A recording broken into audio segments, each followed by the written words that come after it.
வசனத்துல சொல்லுது, மோசே தேவனுடைய வீட்டில் உண்மை உள்ளவனா இருந்தான் என்று.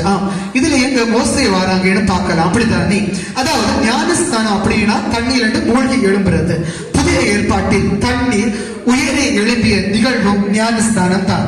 இது 1 கொரிந்தியர் 10:2 எல்லாரும் மோசேக்குள்ளாக மேகத்தினாலும் சமுத்திரத்தினாலும் ஞானஸ்தானம் பண்ணப்பட்டார்கள்.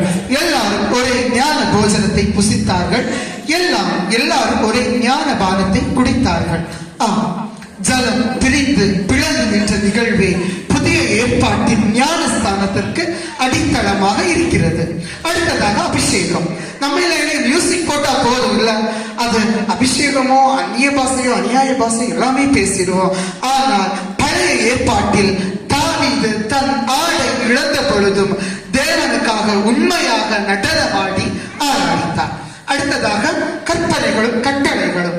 புதிய ஏற்பாட்டில் கொடுக்கப்பட்ட கற்பனைகளும் கட்டளைகளும் தான் பழைய ஏற்பாட்டில் கொடுக்கப்பட்ட கற்பனைகளும் கட்டளைகளும் தான் புதிய ஏற்பாட்டில் வருகின்றது. நாம் யோசிக்கலாம்.